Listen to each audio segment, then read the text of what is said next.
Hello guys, welcome back to my channel. This is Milvin TV. Nandito kami ngayon guys sa emission testing dito sa may Pasong Kamatsili or Pascam. Ah, ito guys, nakapila na kami guys para sa pagbabayad sa registro. So pagkatapos nito magbayad, bibigyan ka ng number. Pag may number ka na, saka ka pupunta dito. Yan. Ngayon, pang number 44 at saka 45 kami guys. Dalawa kami ni Dindin. So, yan. Yan yung kanilang emission testing. Yan. Ang daming nakapila dito guys. Pang 44 kami. So, medyo nakakagutom na rin. Kaya lang, kailangan naming bantayan para ayan, para makasingit kami pag may umuwi kasi yung iba kasi nauwi pa.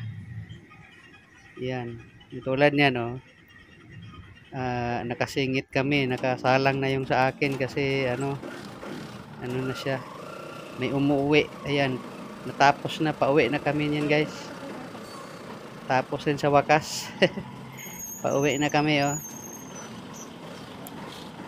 Dito kami dadaan sa Ubal. Mas mabilis dito, walang traffic, malaking kalsada. Ang labas na ay Pasong Kawayan Dos na. Yan. So, wala namang ano dito. Walang traffic. Hindi katulad doon sa kabila, medyo matraffic ngayon, lalo na ngayong oras na to na may maraming mga school dyan na ano, pumapasok na estudyante. Dito walang ganong school dito na area na to eh. Yan. Medyo humahataw-hataw na ako dito guys kasi gutom na. Walang almusal, tapos tanghalian ay ano na ngayon, 1:30 na. Yan. Diyan sa likod ko yan si Dindin nakasunod sa akin.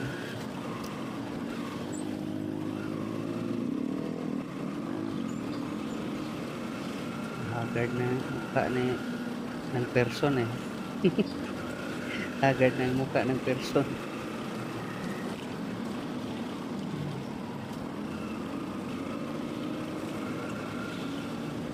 Tuloy yung takbo namin dito eh, walang traffic.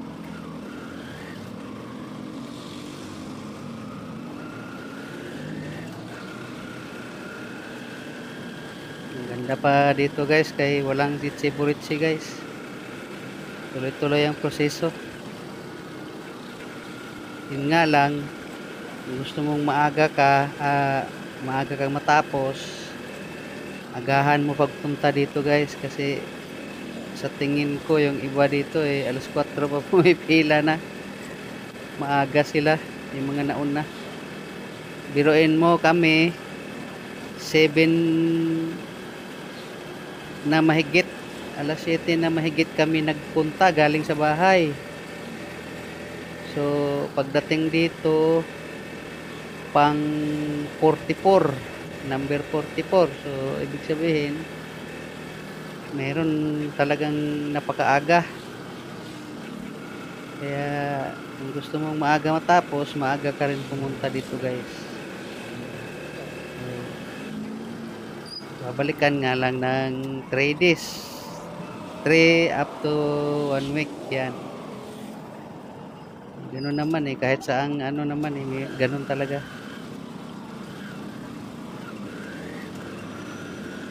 Akala ko pwedeng dumaan dito eh. Karugtong ng open canal eh. Mga tagos ng ano to. Sabi ni Dindin, wag na, doon na lang daw. Lagpas ng Ubal. Kaya medyo commit distance ako dito kasi yung usok ng truck na nasa unahan. Team ng usok.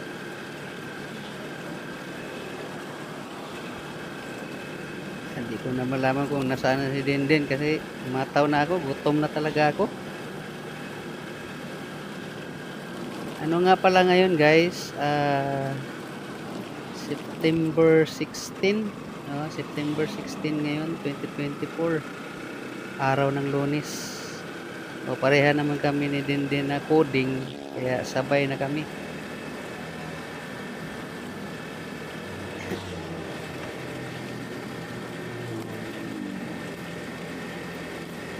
Kung napapansin niyo, walang gaanong maluwag ang lagay ng trapiko dito. So kung doon sa kabila, dami kasing eskwelahan doon, halos magkakasunod, kaya meron kasing umuwi ng tanghali tapos babalik ng alauna. Yun, hindi kami inabot ng break time guys, medyo maaga-aga pa sana. Inabot kami ng break time. Salamat na lang kamo kami at hindi nagluloko yung system, hindi nag-offline. Kasi mangot na ang person guys kasi gutom na yan. Gutom na yan. Kaya bino-voice over ko na lang to eh.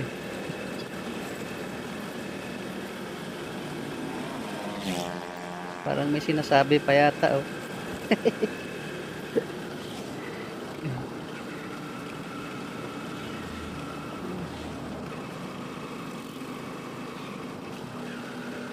Parang tama lang. Ang bilis namin dito eh.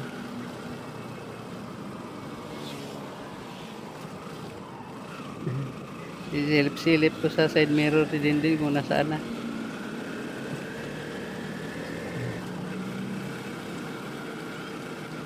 Located nga lang pala to guys dito sa may Pascam. Kapag galing ka ng Malabon, hindi ka na aabot ng Open Canal. Sa dating gasolinahan na Phoenix Petroleo guys, mismo nakapwesto yung emission testing.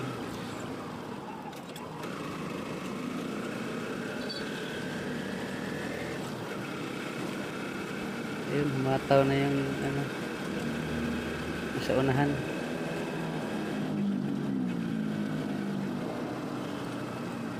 Madadaanan namin dito ang ubal guys ng Gentry. Gentry Oval.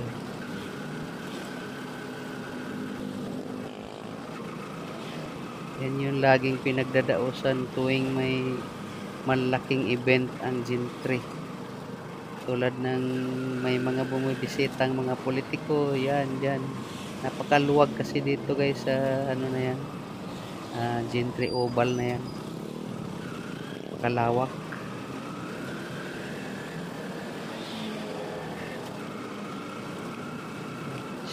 Chevrolet pala, akala ko Fortuner. Chevrolet. Ayun ayan, bandang kaliwa guys, nakikita mo yung bakod. Ano na yan guys, oval. Yan oval. Sa bandang kaliwa napapansin mo. Yan, lagpas na kami ng oval.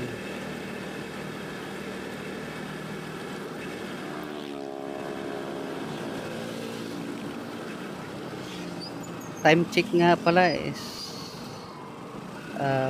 1:30 PM.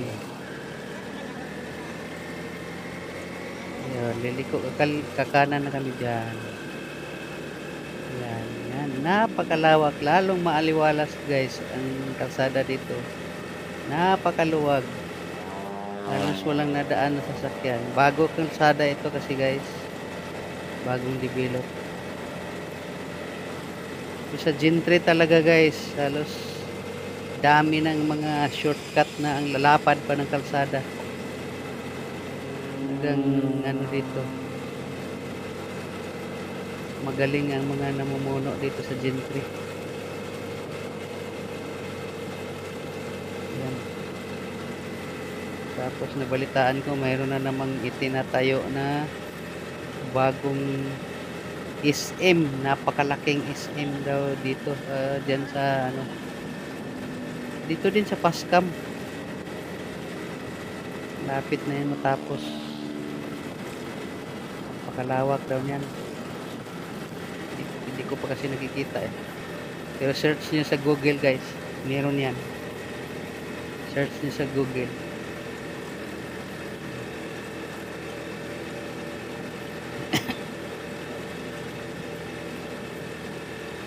Ang bilis namin, nasa ano na kami, Pasong Kawayan 2 na 'to.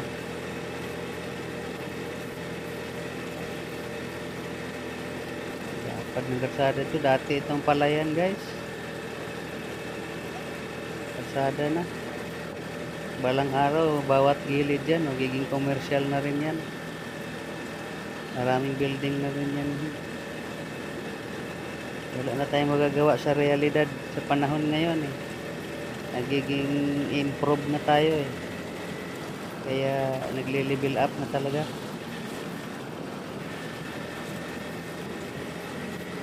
Yan, yun lang yung school na nadaanan namin dito.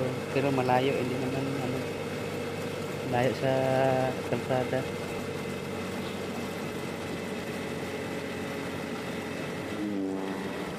Diyos namin, paglabas namin dyan, Pasong Kawayan Diyos na yan.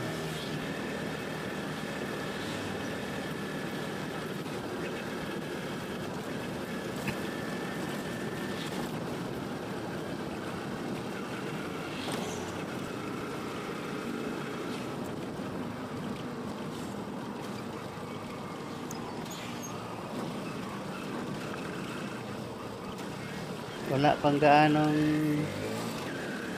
mga kabahayan dito. Kasi nga dating palayan ito. Dating palayan. So dito baka mayroong gagawin silang intersection dito. Mayroon nga. Ayan.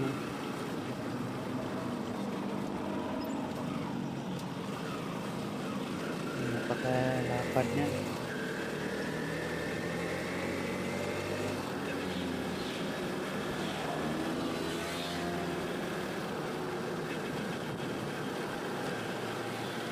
Yan, ito na guys. Ano?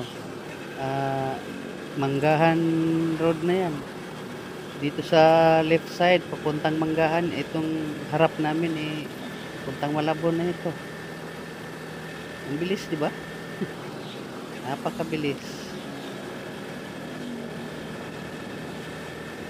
Dadaanan natin dyan yung papunta ng parokya ni Santa Rita. Sa bilog na ang daan namin, guys. Ayan, yung gasolinahan na yan, eh.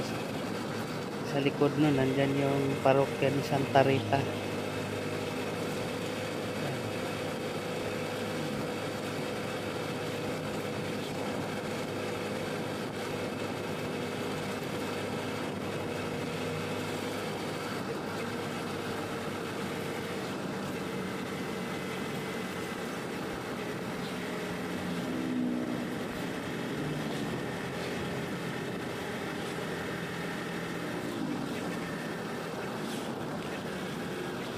So, ayan guys. Maraming salamat sa inyong pagsusubaybay. Hanggang sa muli, ako po ay nagpapasalamat sa inyo. Shout out sa lahat ng mga nanonood at nakikinig. Maraming salamat po sa inyo. Andito na po kami sa Ubal. Ayan. Dito na po kami sa Ubal. Bye-bye guys. I love you all.